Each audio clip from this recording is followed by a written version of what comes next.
नमस्कार प्रेक्षकांनो, आजच्या एपिसोडमध्ये आपण बघूया. तर इथे आता जय घोरपडे आलेला असतो आणि तो जिजींना म्हणतो की जिजी, मी तुमचा गुन्हेगार आहे, तुम्ही मला मारा. तेव्हा इथे जिजीसुद्धा जयच्या जोरदार कानाखाली देते आणि जय म्हणत असतो, जिजी मार मला, अजून मार, मी तुझा खूप मोठा गुन्हेगार आहे ना. माझ्या हातून खूप मोठ्या चुका घडलेल्या आहेत. इथे मी मंजिरीला मारण्याचा प्रयत्न केला. माझ्या हातून खूप मोठी चूक घडलेली आहे. तुम्ही सगळ्यांनी मला इतका जीव लावला, घरामध्ये राहायला जागा दिली आणि मी तुमच्या मुलीच्या जीवावरती उठलो. मला माफ करा. तेव्हा इथे जिजी म्हणत असते, तू इतका मोठा गुन्हेगार असशील मला माहिती नव्हतं. इतका कसा रे वाईट तू वागायला? तू एखाद्या माणसाचा जीवसुद्धा घेऊ शकतोस. तेव्हा इथे जय म्हणत असतो, कारण कसं आहे ना जिजी, मला आईची माया कधीच भेटली नाही. म्हणजे आपला मुलगा चुकीचा वागतोय म्हणून आईचा धपाटा पाठीवरती मिळालाच नाही. तुम्ही सांगा ना जिजी, हे सगळेजण इतके चांगले कसे काय? इथे मंजिरी असू दे, त्याचबरोबर ईशा असू दे, रुचिता असू दे, निखिल असू दे, हे सगळे चांगले कसे काय? तेव्हा इथे आता नाना म्हणत असतात, तू सांग ना, तू एवढा मोठा पोलीस ऑफिसर आहेस ना, मग तू सांग, आम्हाला नाही माहिती हे सगळे चांगले कसे? तेव्हा इकडे जय म्हणतो, कारण या सगळ्यांवरती आहेत ना तुमचे संस्कार आहेत. जिजी आणि नाना यांचे संस्कार आहेत त्यांच्यावरती, म्हणून हे सगळेजण चांगले आहेत. तसे माझ्यावरती संस्कार करायला कुणीच नव्हतं ना. ज्या वेळेला मुलांना संस्काराची गरज असते त्यावेळेला त्याचे आईवडील त्यांच्याबरोबर असणं महत्त्वाचं असतं, नाहीतर मग मुलं अशी वाया जातात. तेव्हा इथे जिजी म्हणत असते, तू सगळ्यांच्या गोष्टी असं बोलू नकोस. कितीतरी मुलं अशी असतात ज्यांना आईवडिलांचं प्रेम मिळत नाही, म्हणून ती काही वाया जात नाही. तू हा तुझ्यासाठी निवडलेला मार्ग आहे. तेव्हा इथे जय म्हणतो, असतात ना, माझ्यासारखी मुलं असतात जी या गोष्टीला अपवाद असतात आणि त्यातलाच एक मी. तेव्हा जय घोरपडे म्हणत असतो की लहानपणी मला खूप काही शिकवून नेलं, म्हणजे माझे खूप हाल झाले. तेव्हा जिजी म्हणते, तुझे हाल झाले म्हणून तू कुणाचा तरी जीव घेशील का? कुणाला तरी ठार मारशील का? तेव्हा नाना म्हणतात, उमा, एक मिनिट थांबशील का? तो जे काही बोलतोय ते जरा ऐकून तरी घेऊया ना. तेव्हा इथे जय घोरपडे म्हणत असतो की ज्या वेळेला आपण लहानाचे मोठे होत असतो त्यावेळेला आपले आईवडील आपल्या जवळ असणं खूप महत्त्वाचं असतं. आपण चुकलो तर आपल्याला रागवण्यासाठी आईचा धपाटा पाठीवरती हवाच. आपल्यावरती लक्ष ठेवण्यासाठी आपले वडील आपल्याजवळ असणं महत्त्वाचं असतं. पण त्याच वेळेला माझे आईवडील माझ्याजवळ नव्हते. मी खूपच जास्त कष्ट आणि दुःख हे सहन केलेलं आहे आणि हे सगळं त्या रायामुळे घडले. त्या रायामुळे मी पोरका झालो. लहानपणीच आईवडिलांचा हात माझ्या डोक्यावरून बाजूला झाला. माझं काही चुकीचं झालं तर मला मारण्यासाठी माझी आई जवळ नव्हती. आमच्यावरती संस्कार करण्यासाठी माझे आई वडील माझ्याजवळ नव्हते आणि म्हणून मी असा घडलो. मला अर्धी भाकरीसुद्धा भीक मागून मिळत होती आणि ती भाकरी जेव्हा तोंडामध्ये घालणार तेव्हा कुणीतरी हातातून हिसकावून चोरून घेऊन जात होतं आणि तेव्हा झालेलं दुःख मला अजूनही लक्षात आहे. तेव्हा इथे राया म्हणत असतो की मी रस्त्यावरती वाढलो, लोकांनी मला खूप जास्त छळलं. तेव्हा इथे जय म्हणतो की तेव्हा मी लक्षात ठेवलं की इथे कुठलीही गोष्ट मागून मिळत नाही तर हिसकावून मिळते आणि तेव्हापासून जर काही मिळवायचं असेल तर ते हिसकावून मिळवायचं. ज्या गोष्टीवरती हात ठेवायचा ती गोष्ट आपली करायचीच, हा शब्द मला कळला आणि मी त्याच म्हणण्यानुसार मी वागत गेलो. जरी मी चुकीचा होतो तरीसुद्धा मी तसाच वाढलो. त्यामुळे कुणीही मला ना अडवायला होतं ना मला कुणी समजवायला, कारण मला कुटुंब नव्हतं ना, म्हणून मी असा झालो. तेव्हा इकडे शशिकलाला तर असंच वाटत असतं की राया काही सुधारलेला नाही आहे. राया जे काही करतोय ते सगळं नाटक आहे. म्हणून प्रेक्षकांनो बघा, इकडे शशिकला त्याच्याकडे बघून कशी हसते. तिला असं वाटत असतं की जय, अरे तू नाटकच करतोयस, आत्तापर्यंत नाटक करत आला होतास आणि यापुढे तू नाटकच करणार आहेस, मला माहिती आहे. त्यानंतर इथे आता जय म्हणत असतो की तुमच्या सगळ्यांची माफी मागण्यासाठी मी इथे आलो आहे. माझ्या हातून खूप मोठी चुकी घडली आहे आणि तो पट्ट्याने स्वतःला मारून घेत असतो. तेव्हा मंजिरी पुढे येते आणि त्याच्या हातातून पट्टा बाजूला करते आणि म्हणते, अरे जय, काय करतोयस तू? थांब बरं. तेव्हा इथे मंजिरी म्हणते, सगळ्यात आधी ना तू माझा गुन्हेगार आहेस, तुला माहिती आहे का? तेव्हा सगळ्यात आधी तू माझी माफी मागितली पाहिजे. तेव्हा जय म्हणत असतो की मंजिरी, मला माफ कर, सगळ्यात आधी मी तुझी माफी मागतोय. प्लीज मला माफ कर, मी तुझा जीव घेण्याचा प्रयत्न केला. तेव्हा मंजिरी म्हणते, जय मी तुला माफ केलं. तेव्हा इथे जय म्हणतो की हे घे पट्टा, हवं तर मला मार. तेव्हा इथे मंजिरी म्हणते, तुला जी शिक्षा मी देईन ना ती शिक्षा तुला भोगावी लागेल, चालेल ना? तेव्हा जय म्हणतो, हे घे, हा पट्टा घे आणि मला हवं तेवढं मार. तुला जेवढा राग आलाय ना माझा, तेवढा राग तू माझ्यावरती काढ, पण मला माफ कर. तेव्हा मंजिरी म्हणते, तुला मी माफ केलं आहे, पण हे बघ जय, तुझी शिक्षा हीच असेल की तुला आहे ना इथे आता रायाला माफ करावं लागेल. प्लीज तू त्याला माफ कर. या सगळ्यामध्ये रायाची काही चुकी नाही आहे. तू जेवढं भोगलेस ना, तू जेवढं सहन केलेस तेवढं दुःख रायाने सुद्धा सहन केले ना, पण तो वाईट वागला नाही तुझ्यासारखा. तेव्हा तू प्लीज त्याला माफ करून टाक ना. तेव्हा इथे जय म्हणत असतो की मी इथे तुमची माफी मागायला आलो होतो, त्यासाठी मी तुमचा मारही खाल्ला असता, पण तू जे मला करायला सांगतेस ना ते मी करणार नाही. त्या रायाला मी कधीच माफ करणार नाही. त्यासाठी तू मला कधीच माफ नाही केलंस ना तरीसुद्धा चालेल, असं म्हणून जय तिथून निघून जातो. तेव्हा इकडे आता उमा म्हणत असते की काय हो, हे सगळं काय घडलं? मी या गोष्टीचा कधी विचारही केला नव्हता. तेव्हा नाना म्हणतात का काय झालं, तुला त्या रायाचा खूप राग येतोय का? तेव्हा उमा म्हणत असते की फक्त रायाचा राग येत नाही आहे, तर त्या जयचा सुद्धा मला खूप राग येतो आहे. त्या जयला इतकी माया लावली आणि तो जय माझ्याच मुलीच्या वाईटावरती उठला, तिच्या जीवावरती उठला तो. तेव्हा इथे हा राया आणि जय दोघेही आपल्या मुलीपासून लांब राहिले पाहिजे. तेव्हा इथे नाना म्हणत असतात, कशी ग उमा तू, म्हणजे तुला माहिती होतं की आता आपल्या मुलीला रायाची गरज आहे, तेव्हा तू रायाला काही बोलली नाहीस, त्याचा राग केला नाहीस, आणि आता राय आणि जय या दोघांना तू एकत्र तोलतेस. म्हणजे तू मला सांग, अगं तो जय ज्याला तू या घरामध्ये घेऊन आलीस तो तुझ्या मुलीच्या जीवावरती उठला, राया होता म्हणून मंजिरीचा जीव वाचला. आता तू मला सांग, रायाने असं कुठलं चुकीचं काम केलं आहे गं? एक तरी चुकीचं काम सांग जे रायाने केलं आहे. राया चांगला माणूस नाही आहे. अगं अख्खं पंढरपूर आहे ना रायाबद्दल कधीच वाईट बोलत नाही, कारण तो जरी गुंड असला, तो जरी स्वतःला गुंड म्हणत असला तरीसुद्धा तो गुंडासारखा कधीच वागत नाही. अगं प्रत्येक वेळेला त्याने प्रत्येकाची मदतच केली, गरजूंना मदत केली. ज्याला इथे खूपच जास्त पैशांची गरज आहे त्याला त्याने पैशांची मदत केली. ज्याला इथे एखाद्या संकटातून बाहेर काढायचं असेल त्या व्यक्तीला त्याने संकटातून सुद्धा बाहेर काढलेलं आहे. आणि तू म्हणतेस की राया वाईट आहे, म्हणजे ज्या वेळेला आपल्या मंजिरीला रायाची गरज होती तेव्हा तू मंजिरीला रायाला भेटू दिलंस, कारण तुला माहिती आहे जीवाचं रान करून जीवाची बाजू लावून रायाच मंजिरीला वाचू शकतो, ही गोष्ट तर तुला माहिती होती. आणि म्हणूनच तेव्हा तू रायाला थांबवलं नाहीस मंजिरीला भेटण्यापासून. आणि आता राया एकटा पडलाय, रायाला आता कुणाच्या तरी साथीची गरज आहे, तेव्हा तू मंजिरीला म्हणतेस की रायाला भेटायला जायचं नाही म्हणून. याला काय अर्थ आहे? हे बघ, तू आता स्वार्थी विचार करतेस असं मला वाटतं. त्यानंतर इथे प्रेक्षकांनो राया बसलेला असतो. राया म्हणत असतो की मला असं वाटत होतं मी एकटा आहे, पण मी एकटा नाही आहे, माझं कुटुंब आहे, माझा भाव, माझा कृष्णादादा मला परत भेटला आहे, पण तो जय घोरपडे असेल या गोष्टीचा मी कधी विचारच केला नव्हता. तेव्हा रायाला आठवत असतं की मंजिरी फोटो दाखवते आणि म्हणते की हे बघा तुमच्या दोघांचं लॉकेट, तुमचे दोघांचे फोटो आहेत याच्यामध्ये, म्हणजे याचा अर्थ तुम्ही दोघेजण भाऊ आहात ना. तेव्हा इकडे प्रेक्षकांनो आता राया म्हणत असतो की माझा भाऊ तर मला परत मिळाला आहे, पण तो मला भाव मानायला तयारच नाही आहे. काय करू मी आता? इतक्या वर्षानंतर मला माझा कृष्णादादा परत मिळाला आहे, पण तो मला भाऊ मानायला तयारच नाही. काय करू मी आता? अरे कृष्णादादा, अरे तुझ्या या रायाला माफ कर, असं तो आता म्हणत असतो. तेवढ्यातच तिथे मंजिरी येते आणि मंजिरी म्हणत असते, काय रे राया, काय झालं, असं का बसलायस? तेव्हा राया म्हणतो, तू इथे काय करतेस मिस फायर, तू कशाला आली आहेस इथे या वेळेला, जा तू घरी जा. तेव्हा इथे मंजिरी म्हणते, अरे मी तुझ्याजवळ बोलायला आले होते, माझं महत्त्वाचं काम होतं, पण तू माझं महत्त्वाचं काम काय आहे हे ऐकूनसुद्धा घेतलं नाहीस, तर तू मला घरी जा घरी जा असं म्हणतोयस. तू माझं म्हणणं ऐकून पण घेणार नसशील तर मग मी जाते. तेव्हा राया म्हणतो, बरं बरं ठीक आहे, थांब आणि सांग काय महत्त्वाचं काम आहे ते लवकरात लवकर सांग. तेव्हा इथे मंजिरी म्हणत असते, राया अरे मी इथे आली आहे कारण माझं महत्त्वाचं काम आहे, ते असंच सांगू का? इकडे जरा इकडे ये. तेव्हा राया म्हणतो, तू पण ना, सांग काय काम आहे तुझं? तेव्हा मंजिरी म्हणत असते की राया अरे तू सुपारी घेतोस ना, मी सुद्धा एका माणसाची तुला सुपारी द्यायला आली आहे. तेव्हा राया म्हणतो, मिस फायर तू पण ना, या वेळेला तू मला सुपारी द्यायला आली आहेस, तेव्हा इकडे आता मंजिरी म्हणते, हां मग मी काय करू आता?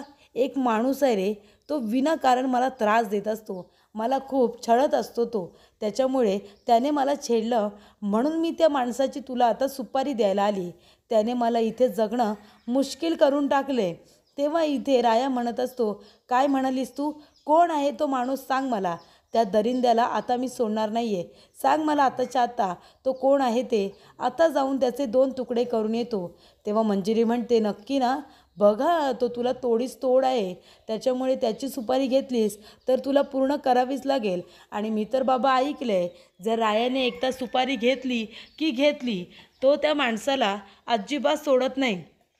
तेव्हा इथे राया म्हणत असतो, तू फक्त नाव सांग तो कोण आहे ते. आताच्या आता जातो आणि त्याच्या खांडोळ्या करून येतो. माझ्या मिस फायरला त्रास देणारा तो आहे तरी कोण? तेव्हा इथे मंजिरी म्हणते, बघा तू मारशील ना त्याला, कारण तो सुद्धा तुला ऐकणारा नाही आहे. तेव्हा राया म्हणतो, आता हत्ती जरी आला ना समोर तरीसुद्धा त्याला सोडणार नाही. तू सांग बरं त्याचं नाव फक्त. तेव्हा मंजिरी म्हणते, त्याचं नाव आहे जय घोरपडे.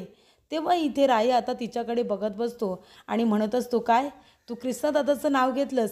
जय घोरपडे, तू माझ्याच भावाची सुपारी मला दिलीस मिस फायर. तेव्हा मंजिरी म्हणते, का? त्याने त्रास दिलाय मला, मग त्याला आता मारणार नाही का तू? तेव्हा इथे राया आता गप्पच बसतो. तो म्हणतो की जयने तुला त्रास दिला, पण आता त्याची सुपारी तू मला दिलेस. तुला तर माहिती आहे ना तो माझा भाव आहे. तेव्हा इथे मंजिरी म्हणते, मग त्याचीच तर सुपारी देते ना तुला. तुला आता जय घोरपडेचं मन जिंकायचं आहे. तो तुझ्यावरती रागवला आहे ना, त्याला तुझा राग येतो आहे, कारण त्याने तुझ्याबद्दल गैरसमज निर्माण करून घेतला आहे. म्हणून तर मी इथे आली आहे ना, तुला त्याच्यात सुपारी द्यायला, त्याच्या मनाची. तुला त्याचं मन जिंकायचं आहे राया. तेव्हा राया म्हणतो, पण मला हे जमेल का? तेव्हा मंजिरी म्हणते, का नाही जमणार? रायाला कुठलीही गोष्ट जमणार नाही असं होणारच नाही. तुला सगळं काही जमू शकतं, फक्त तुला आता प्रयत्न करायचे आहेत आणि मी आहे ना तुझी मदत करायला. तेव्हा राया म्हणतो, तू कशाला माझी मदत करशील? मी करेन सगळं बरोबर.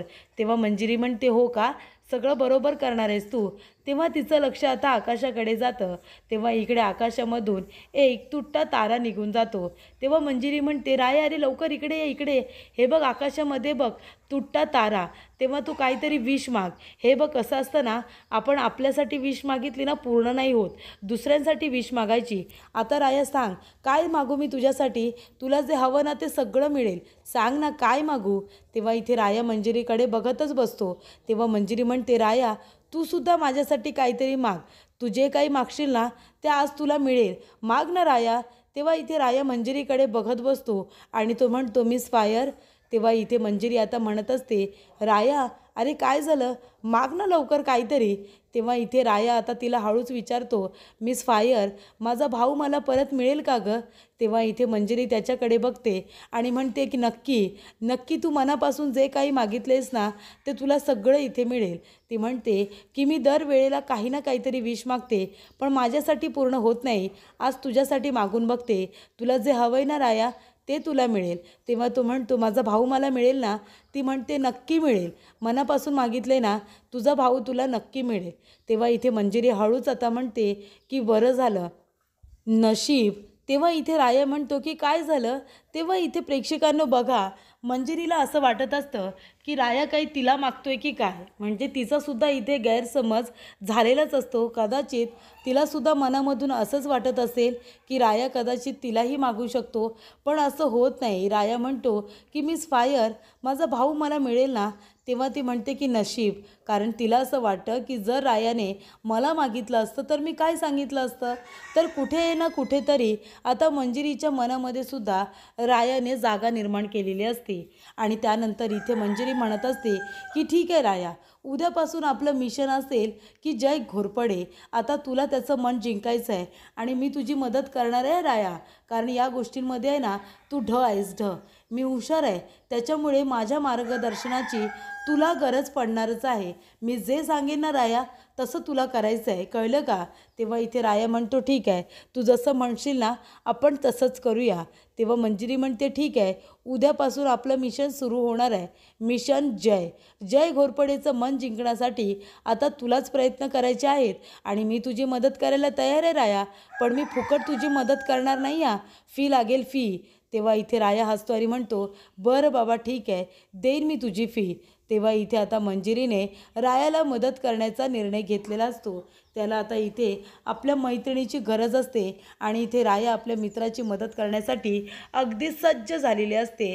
त्याचबरोबर प्रेक्षकांनो, इथे आता मंजिरीने शिरा बनवलेला असतो. रायाला साजूक तुपातला इथे आता काजू बदाम घातलेला शिरा खूपच जास्त आवडतो. राया म्हणतो, अगं काजू बदाम घातलेस ना, त्याला खूप आवडतात. तेव्हा मंजिरी म्हणते, हो शिऱ्यामध्ये सुद्धा घातलेत, वरूनसुद्धा टाकू का? तेव्हा राया म्हणतो, हो टाक टाक, त्याला खूप काजू बदाम आवडतात आणि तूप घातलेस ना. तेव्हा मंजिरी म्हणते, राया अरे घरच्या साजूक तुपामध्ये तर बनवला ना आपण शिरा. तेव्हा राया म्हणतो, हो ना, तुला माहिती आहे मिस फायर, लहान असताना आमची आई साजूक तुपातला शिरा बनवायची, असे खूप काजू बदाम घालून. तेव्हा आम्ही दोघं भावंडं त्याच्यावरती तुटून पडायचो. पण माझ्यापेक्षाही जास्त जयला हा शिरा खूप आवडायचा. बरं झालं तू त्याच्यासाठी बनवलास आणि त्याला आवडते ती बटाट्याची भाजी बनवलीस ना. तेव्हा मंजिरी म्हणते, हो राया, हे बघ ना, त्याला आवडते म्हणून त्याच्या आवडीची बटाट्याची भाजीसुद्धा मी बनवली. आणि इथे आता राया विचारतो, आणि वरण भात बनवलंस का? तेव्हा ती म्हणते, हे बघ, वरण भात कधीचंच मी डब्यामध्ये काढून ठेवले आणि त्याच्यावरतीच वरणसुद्धा वाढले हां. तर इकडे मंजिरीने आता रायाने सांगितल्याप्रमाणे जयला आवडतात ते सगळे पदार्थ बनवलेले असतात. म्हणजे इथे बटाट्याची भाजी, त्याबरोबर चपाती, इथे वरण भात आणि गोडामध्ये साजूक तुपातला शिरासुद्धा बनवलेला असतो. तेव्हा इकडे आता मंजिरी म्हणते, हे बघ राया, आता तू मला तुझ्या भावाचे किस्से आहेत ना नंतर सांग, आता मला तुमचा डबा भरू दे. तेव्हा शशिकला तिथे येते आणि म्हणते, हे काय, एवढा जेवणाचा घमघमाट सुटलाय, काय बनवलं इतकं? तेव्हा इथे मंजिरी म्हणत असते की साजूक तुपातला इथे शिरा बनवलाय, जयला आवडतो ना म्हणून. तेव्हा इथे शशिकला म्हणते, काय जय इथे येणार आहे का? तेव्हा मंजिरी म्हणते, नाही, जय इथे येणार नाही आहे, राया तिथे जाणार आहे. त्याचबरोबर नानासुद्धा तिथे येतात आणि म्हणतात की अरे वा, काय जेवणाचा घमघमाट सुटला आहे. आणि इथे नाना आता थोडासा शिरा चाखूनसुद्धा बघतात आणि म्हणत असतात की शिरा तर अप्रतिम झाला आहे, स्वर्गसुख म्हणतात ते काय, ते हेच असेल मला असं वाटतंय. आणि जयलासुद्धा हे सगळं जेवण खूपच जास्त आवडणार आहे. तेव्हा शशिकला म्हणते, पण काय चाललं आहे तुमच्या सगळ्यांचं? जय घोरपडेला तुम्ही इथे का बोलवताय? तुम्ही विसरलात का? अगं तो तुझ्या जीवावरती उठला होता ना.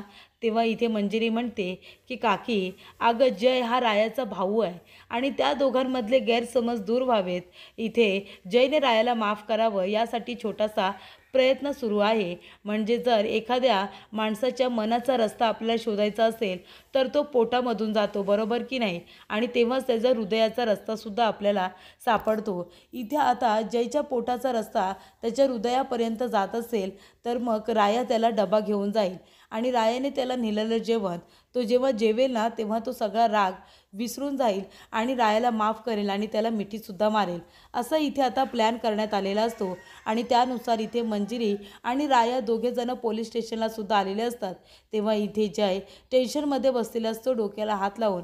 तेव्हा इथे रायासुद्धा आता डोक्याला हात लावतो आणि म्हणतो की हे बघ कृष्णदादा, मी तुझ्यासाठी जेवण घेऊन आलो आहे, प्लीज नाही म्हणू नकोस ना, ये इकडे, भूक लागली असेल ना, जेवून घे ये. तेव्हा इथे आता जयला खूपच जास्त राग आलेला असतो. तो म्हणत असतो, गप्प बस तू, इथे मनमानी करायला, हे काही तुझं घर नाही आहे, कळलं ना? पोलीस स्टेशन आहे, पोलीस स्टेशन, त्याचे काही रूल रेग्युलेशन असतात, कळलं का तुला?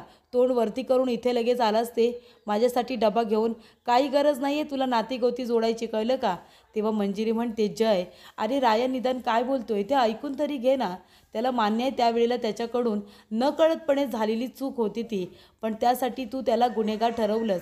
तू जेवढे हाल सहन केलेस ना तेवढे रायाने सुद्धा केलेत रे, पण तरीसुद्धा राया चुकीच्या मार्गाला गेला नाही.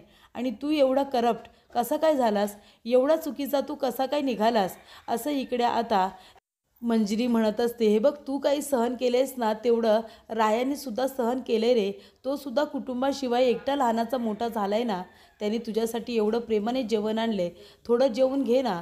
तेव्हा इथे राया म्हणतो की आज मी माझ्या भावाला हाताने भरवणार. तेव्हा जय म्हणतो की अजिबात नाही, अजिबात तू इथे थांबायचं नाही, आणि सगळं जेवण तो उलटून टाकतो. त्यानंतर इथे जय घोरपडेने रायाला एका झाडाला बांधून ठेवलेलं असतं आणि इथे जय म्हणत असतो की तू मला पोरकं केलेस, तू माझ्या आईवडिलांचा प्रेमाचा हात माझ्या डोक्यावरून काढून टाकलेला आहेस, तुला आता मी सोडणार नाही. माझ्या मनाची आग तेव्हा शांत होईल जेव्हा मी तुझ्या चितेची आग बघेन, कळलं का तुला? तेव्हा इथे जय आता रायाच्या अंगावरती गाडी चढवणार असतो. तेवढ्यात मंजिरीमध्ये येते, रुचिता येते, उमा येते. मंजिरी म्हणत असते की जय, एक गोष्ट लक्षात ठेव, जर तुला रायापर्यंत पोचायचं असेल ना, तर आधी माझा सामना करावा लागेल, कळलं का? असं इथे मंजिरी आता म्हणत असते.